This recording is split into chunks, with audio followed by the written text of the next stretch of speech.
Okay, so mud flap is now off. What can I say? What a nightmare. 2 screws that were rusted into hell. I ended up having to drill the tops out of them. One more screw to remove, 1 clip up there, and this should come out.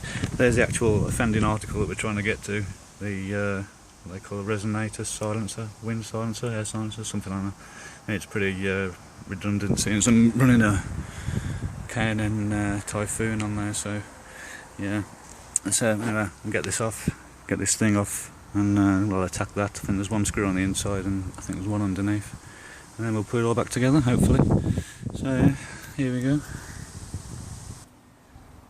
Okay, so that actually was quite a tight fit, but I mean it did come out, and there we have it. It's out on the deck. So this piece here is salvageable. We need this onto the new mud splash guard we're putting on, and also this wind deflector, I think it's called, there, and there's pins and stuff we've got to take out. So that's all that. But when I took it out, I was a bit of a surprise. And the mud and stuff that's back in here, it's horrendous. So I should have to get all this out. Probably lighten the car by £1 or so. Bloody leaves and everything. Oh my god. Oh no, that's part of the car. Okay, so I'll sort that out. We'll have a look at this in a bit. Okay, so I don't know if you can see it, but I mean I've cleaned all this out because it was minging, still is. I haven't finished yet, but just look how much dirt drops out of that. Unbelievable. Gone everywhere. So next I think is we'll have to tackle that. I'm just going to do a bit of cleaning and pre-prep, and then we'll get on, take that big bad boy out there. You can see this thing is what we're looking at, and then try and get all the wheel arch back in.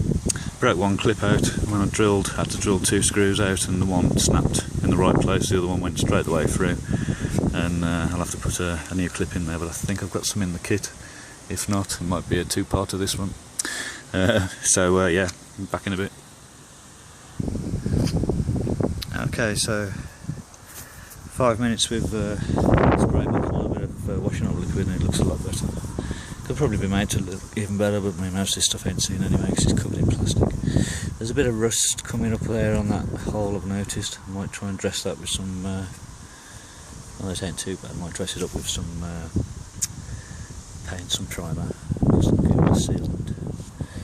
And there, right now, so this is the airbox delete that we're trying to do. This took us most of the day just to get the bloody mud flap off. So okay, so there's a 10mm pin here, I believe, and you can see that just there. Take that out, and there should be another one, I think, and this is the one I haven't looked for underneath. I've been told it's the back of the fog light. Oh, I can see it's right up there, look, it's there. So that's a little bit awkward, but we'll see how we get on. Okay. Okay, so there we have it. That's the bit of plastic we were trying to remove. The inlet into one side, it goes around and comes out the other side.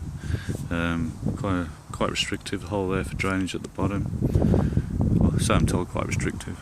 I mean, it's got to go around a bend. It's taking more energy than it is going in a straight line. So there's what we've got left. You can now see my air filter, and that'll all be encased back with that arch. The new air supplies will be coming from the vents there, and this one at the top. I'm dubious. This one here, the far one, which is your inlet off the snorkel. I bought a blanking plate for that. I don't know if it'll do any good, or I might leave the snorkel on so it's directing air into this chamber. I don't know, because looking at my air filter, it's pretty exposed on this one side. There's nothing there, like this side's got all blocked in, so it could still draw potentially warm air.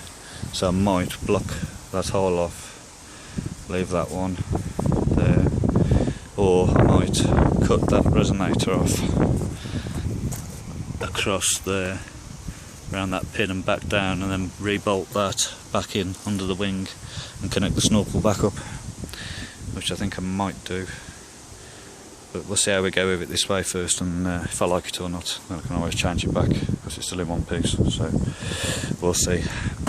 Right then, so now really all I've got to do is put the wheel guard back in, which is going to be a bit of a nightmare because I'm not sure I've got one of those screws. Well, basically it's everything I did before but in reverse. So yeah, so that's it. All that work just for 5 minutes to take that box out. Unbelievable. Nice big hole there for a turbo now, isn't there? Thinking all the while. Okay, so there we have it then. Hope you enjoyed my tutorial. Don't be too rough on me. It was my first time I've ever done this. Yeah, I enjoyed it. It's quite like soothing. I suppose if anybody saw me, they'd think I've gone mad talking to myself. But there you go. So yeah, so quite easy to get out once you got that bloody big lump of plastic out of the way. And got another one over there to put in, and that's the snorkel. So yeah, thanks for watching anyway. Hope you found something interesting or funny. Cheers. See you now.